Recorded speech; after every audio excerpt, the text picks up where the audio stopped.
Tu vas survivre. Non, je t'en ai dans la taverne. Je crois qu'elle ne pourra pas m'aider sur ce coup-là. Ils m'ont bien eu. Non. Tiens, prends mon effet. Et promets-moi qu'ils sauront qui nous étions. Ils savent déjà. Partout dans les terres, on raconte nos exploits. Les bardes écrivent des chants sur nous. Contre nos exploits. Nous sommes connus, frère, toutes ces contrées. J'accepte ton épée. Je la manierai avec honneur jusqu'à la fin de ma vie. Repose en paix. Merci, Courant. Merci.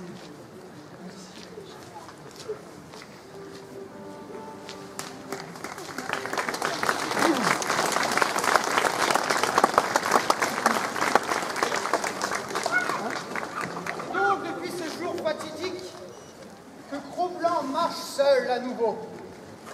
Mais plus lentement, car son fardeau est lourd.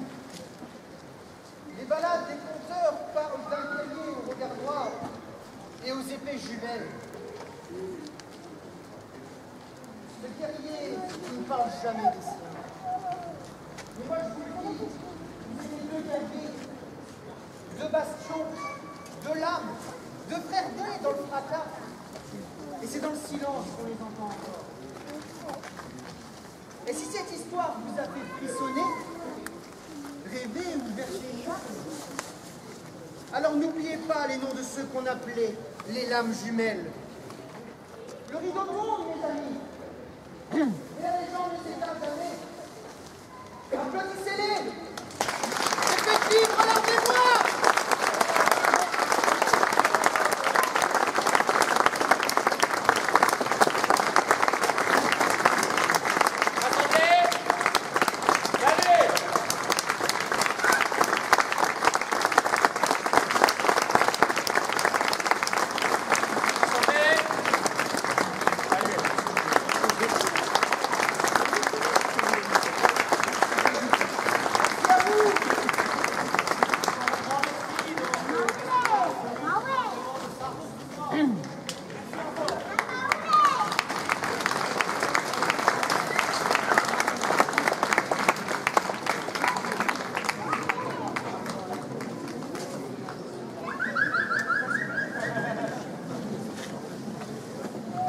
De la localité qui se destine à des écoles professionnelles ou industrielles.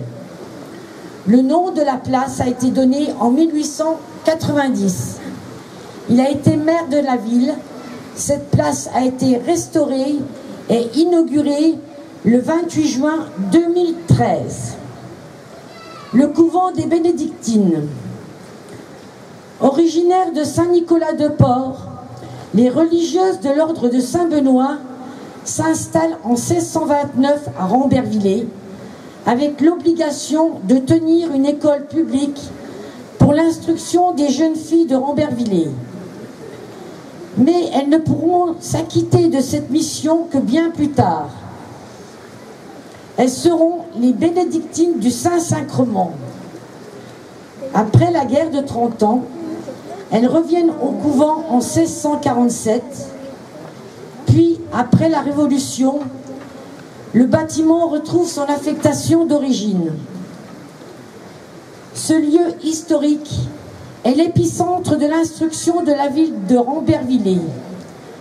Depuis 1647, il accueillait un collège, une école primaire. À remarquer la façade principale avec sa tour escalier à clocheton côté rivière qui date de 1647. La cour intérieure ici était la cour du cloître fermé autrefois par une chapelle. Ce bâtiment religieux fut détruit entre 1789 et 1821. Aujourd'hui ici, on y trouve entre autres la médiathèque.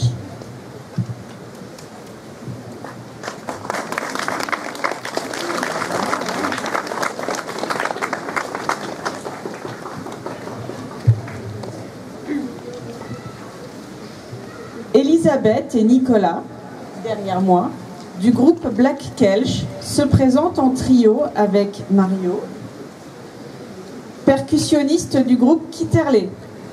Rappelons que le Kelch d'Alsace est un tissu métis de lin et de coton, caractérisé par ses carreaux colorés. En voie de disparition, il décore encore les belles et bonnes tables alsaciennes. Le trio s'en inspire pour élaborer une musique folk furieusement contrastée et qui ne se tient pas à carreaux. Mandole, violon, mandoline, vielle à roue, nickel harpa, baudran et percussions diverses écument le meilleur du répertoire des pubs irlandais, des bars bretons et des Windstube alsaciennes.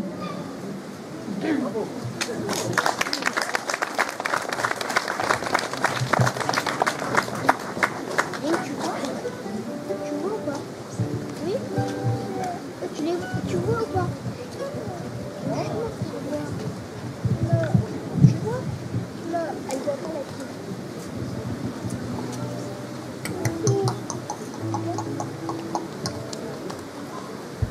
Bonsoir. Parlant de pub irlandais, voilà quelque chose que vous, sans doute, vous connaissez si vous êtes passé un jour par un pub irlandais. C'est Molly Malone, c'est l'hymne de la ville de Dublin, le personnage emblématique, cette jeune pêcheuse de coquillages. Et vous pouvez chanter avec nous.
No one could save her, and that was the end of sweet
On va rester dans un pub irlandais là.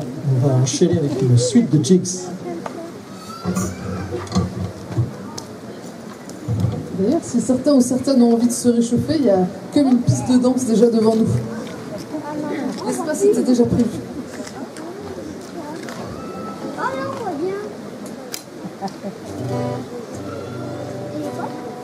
Il fait froid ici pour un mois d'août.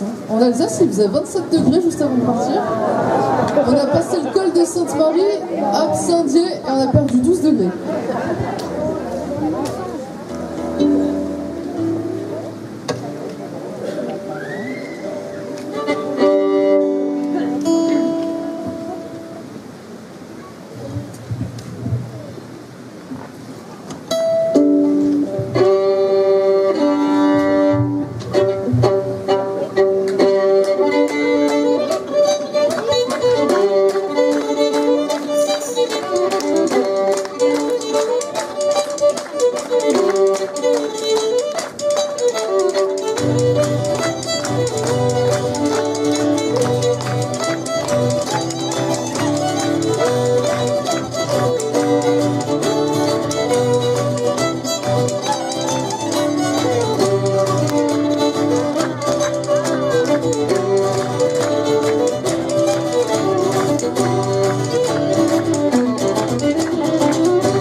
Avez-vous envie de chanter?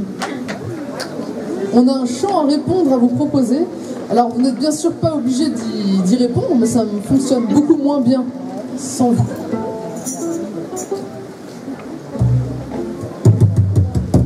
C'est une turlute. On s'était dit, veilleur de nuit, allez, une petite turlute avant d'aller se coucher. Mais c'est pas ce que vous croyez. Et non. C'est une turlute québécoise. Au Québec, les turlutes, c'est... Il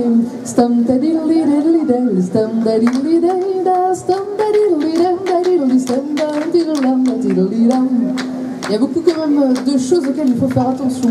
Au Québec, les gosses aussi, ça a une toute autre signification. Si vous leur dites que vous avez 2 gosses, ça peut paraître à peu près standard. Plus que 2, ça risque de porter préjudice à ces messieurs qui arrivent fièrement en disant qu'ils ont 3 gosses. Celle-ci s'appelle « Pour boire, il faut vendre ». Je vais vous annoncer une phrase et si le cœur vous en dit, vous pouvez me répondre. Nicolas sera là pour vous accompagner, on ne va pas vous laisser tout seul quand même.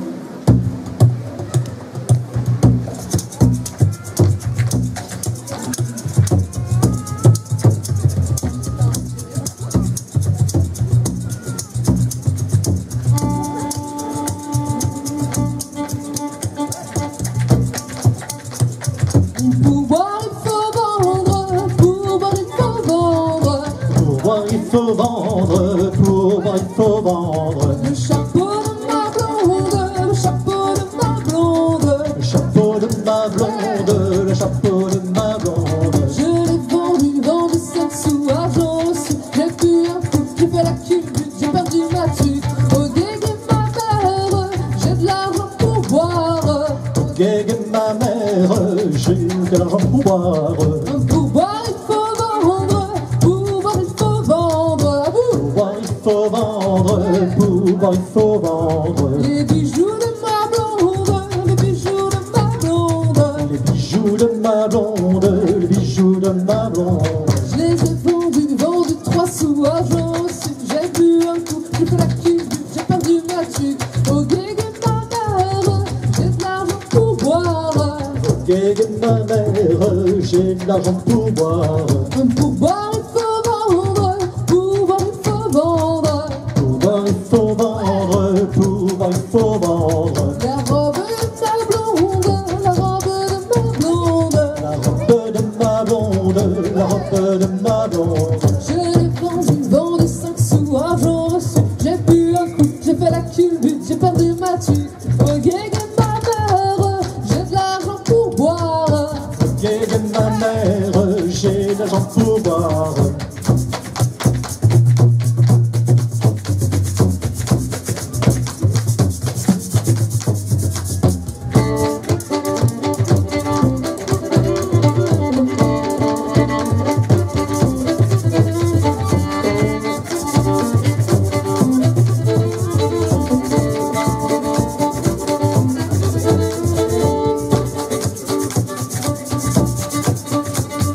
Pour boire il faut vendre, pour boire il faut vendre.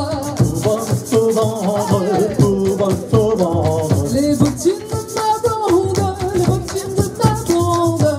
Les bottines de ma blonde, les bottines de ma blonde. Je les ai vendus 5 sous, argent reçu. J'ai bu un coup, j'ai fait la culbute, j'ai perdu ma tuque.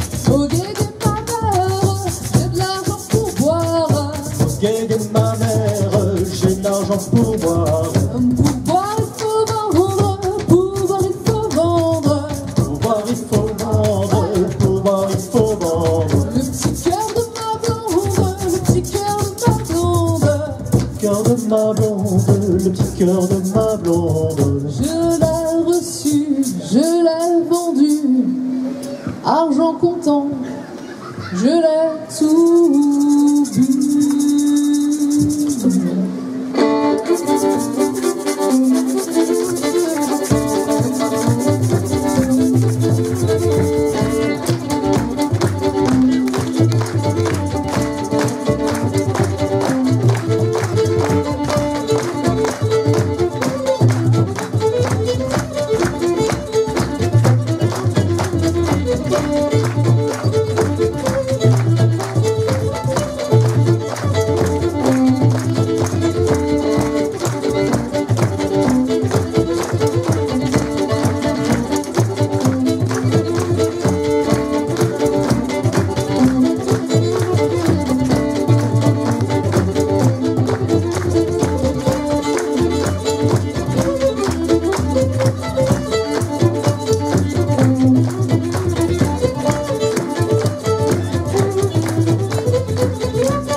T'aimais bien la musique, là? Voici l'heure de la Nicolas. Il faut savoir que Nicolas est un grand gourmand et il a choisi cet instrument-là parce qu'à chaque fois quand c'était l'heure de passer à table, il disait « Ah, enfin, nickel, un repas !» C'est sa blague, je lui ai piqué.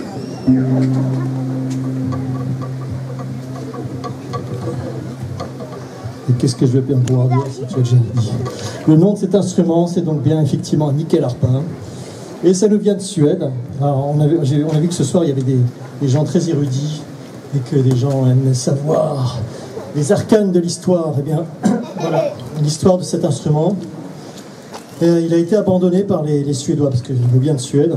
C'est l'instrument national officiel de la Suède. Et celui-ci en particulier, il a été abandonné par les Suédois quand ils ont envahi l'Alsace. Vous savez, cette guerre qui a décimé près de 30% de la population alsacienne, c'est un drame absolu.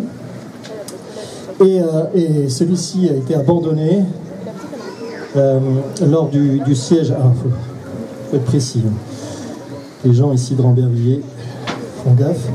Alors, il a été abandonné au château de Cronenbourg, et c'était en 1664. Ah, voilà.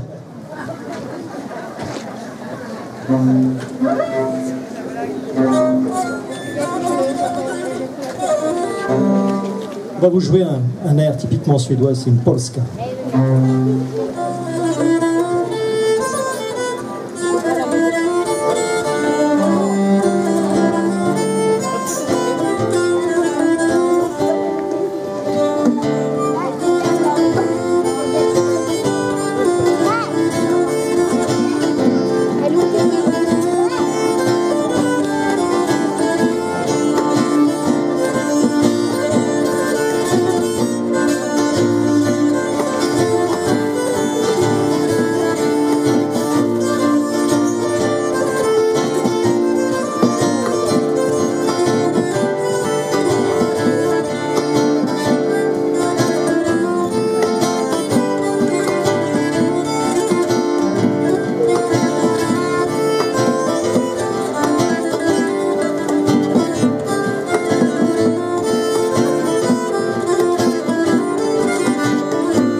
Et je sens qu'on arrive à la fin.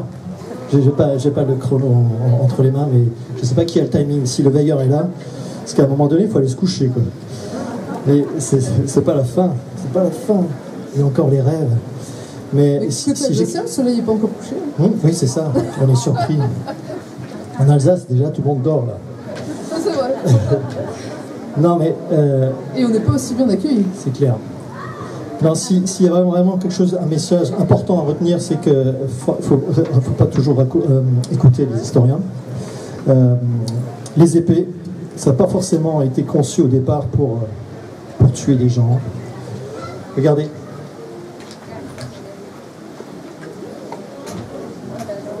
Voici un modèle historique. C'est sans doute un premier modèle d'épée. Et c'est juste pour vous prouver que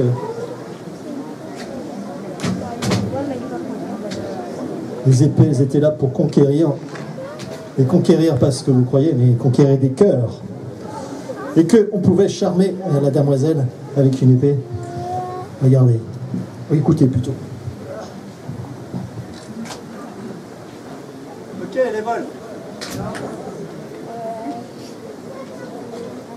Il est grand.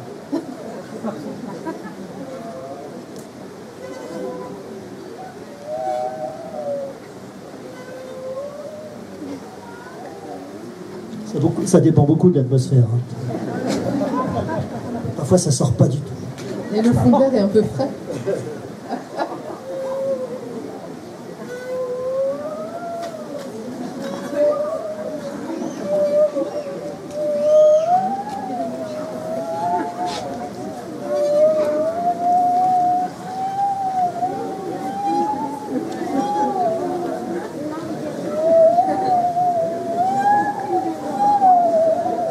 Si vous reconnaissez l'air, vous avez le droit à une crêpe.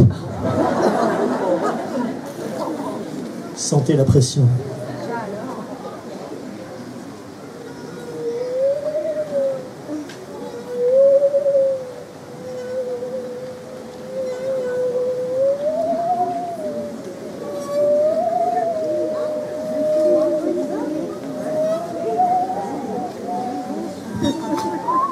Alors, vous avez reconnu? Tu vas pas te spliner en crème. Non. Ok, tant pis pour vous.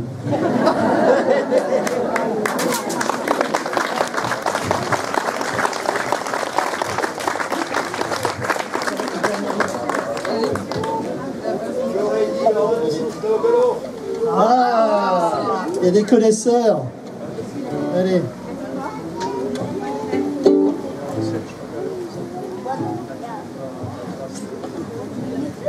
Voilà un tube alsacien.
Merci beaucoup d'être venu ce soir.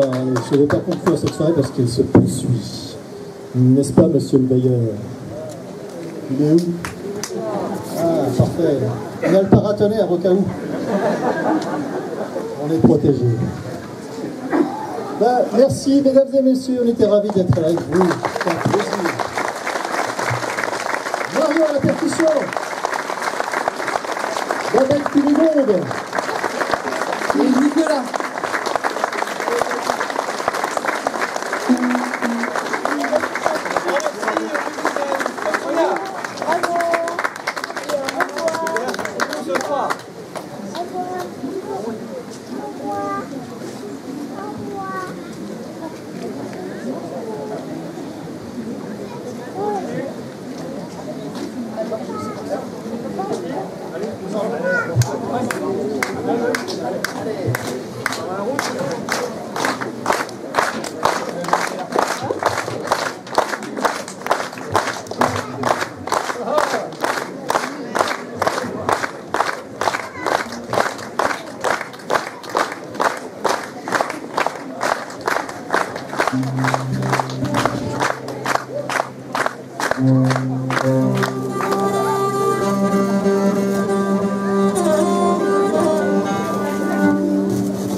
à Rambervillers, le veilleur avait pour nom le réveillé.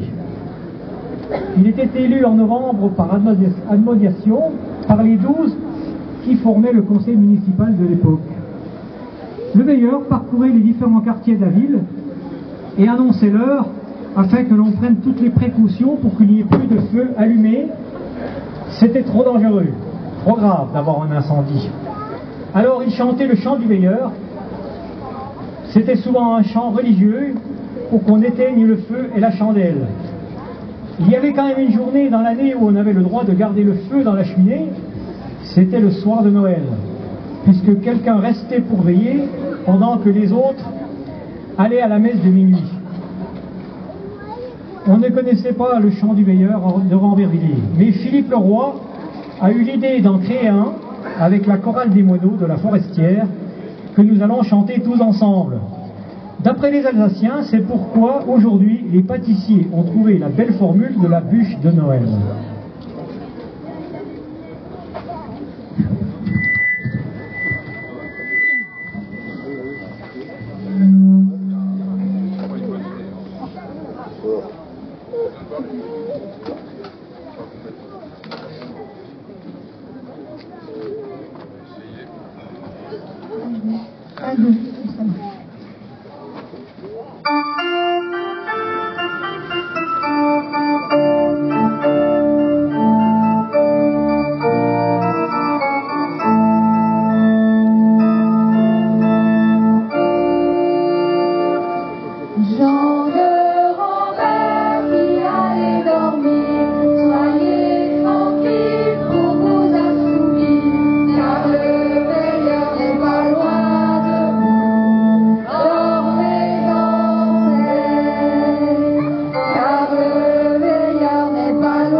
Tout d'abord, je vous adresse à toutes et à tous un grand merci pour votre participation.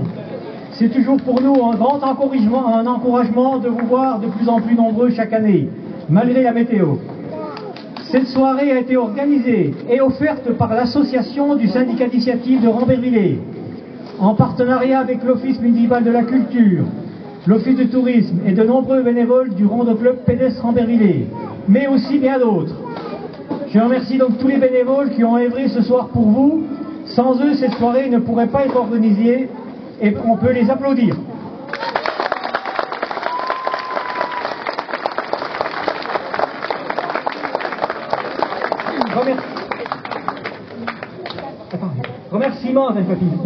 Remerciements à l'association Aladin avec Jean-Michel Roux, la troupe des estimeurs de Sarrebourg, la garde de ce Pont-Savary et les musiciens du Stock Bruna de Lautenbach dans le Haut-Rhin.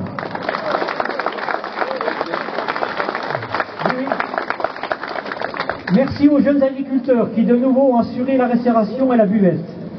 À la confrérie des Têtes de Veau pour le prêt des décors médiévales à la Tour à Tombe. À la ville de Rambervillers au service technique et à la police municipale. À la communauté de communes de la région de Rambervillers et à Isabelle. À l'office municipal de la culture, à l'office du tourisme, au club photo et aux caméramans pour la réalisation des vidéos de ce soir. Donc la buvette continue d'être ouverte, donc vous pourrez encore vous restaurer, mais c'est pas encore tout à fait terminé. Alors.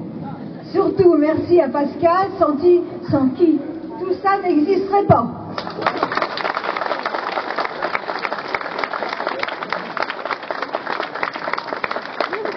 Et pour terminer cette partie musicale, la petite surprise de notre jeune Thomas. Il se cache, mais bon.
Donc un grand merci à toutes et à tous et à la prochaine.